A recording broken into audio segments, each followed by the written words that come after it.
தமிழகத்தில் இன்று முதல் 4 நாட்களுக்கு அதிகபட்ச வெப்பநிலை 3 டிகிரி செல்சியஸ் வரை அதிகரிக்க வாய்ப்புள்ளது என சென்னை வானிலை ஆய்வு மையம் தெரிவித்துள்ளது. அமெரிக்கா, இஸ்ரேல் படைகள் தாக்கியதில் தீப்பற்றி எரிகின்றன ஈரான் எண்ணெய் கிணறுகள்.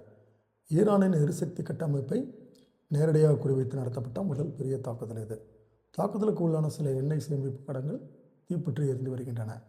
இதன் காரணமாக ஈரானின் உள்நாட்டு எரிபொருள் விநியோகம் பாதிக்கப்படும் சூழல் உருவாகியுள்ளது. தமிழகத்தில் பத்திரப்பதிவு பணிகளை எளிமைப்படுத்த பல்வேறு நடவடிக்கைகள் எடுக்கப்பட்டு வருகின்றன. பொதுமக்கள் சார் பதிவாளர் அலுவலகம் செல்லாமலேயே பத்திரங்களை பதிவு செய்வது, பதிவுக்கான ஆவணங்களை தாங்களே தயாரிப்பது போன்ற வசதிகள் அமலுக்கு வந்துள்ளன. இது குறித்து பொதுமக்களிடம் விழிப்புணர்வு ஏற்படுத்துவதற்கு மாவட்ட பதிவாளர்களுக்கு தமிழ்நாடு அரசு உத்தரவிட்டுள்ளது.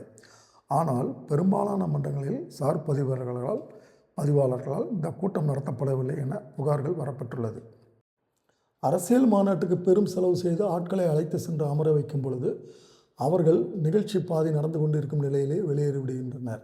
வெளியூர்களிலிருந்து வருபவர்கள் சந்தடி காட்டாமல் வாகனங்கள் ஏறி ஊருக்கு புறப்பட்டு சென்று விடுகின்றனர். இதனால் நிறைய பணம் செலவு செய்து ஆட்களை கூட்டி வந்தாலும் குறிப்பிட்ட நேரத்திற்கு பின் ஆட்கள் இல்லாமல் நிகழ்ச்சி வெறிச்சோடுகிறது.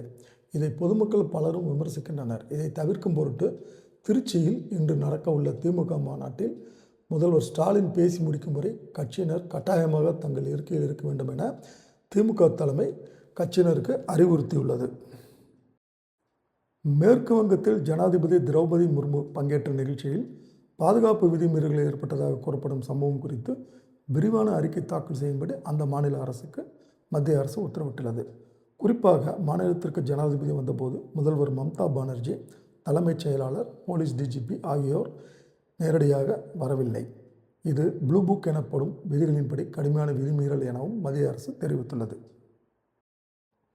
நமது நாட்டின் முதல் ரிங் மெட்ரோ எனப்படும் முழு வட்ட வடிவிலான மெட்ரோ ரயில் வழித்தடத்தை டெல்லியில் பிரதமர் மோடி நேற்று துவக்கி வைத்தார். மொத்தம் 18,300 கோடி ரூபாய் செலவில் இந்த ரிங் மெட்ரோ அமைக்கப்பட்டுள்ளது என தகவல்கள் வரப்பட்டுள்ளன. T20 உலகக்கோப்பை கிரிக்கெட் ஃபைனல் குஜராத்தின் அகமதாபாத்தில் உள்ள மோடி மைதானத்தில் நேற்று நடந்தது. இதில் இந்திய, நியூசிலாந்து அணிகள் மோதின. இதில் இந்திய அணி சார்பாக விளையாடிய சாம்சன் 81 ரன்கள் எடுத்தார். இதில் இந்தியா நியூசிலாந்தை வென்றது.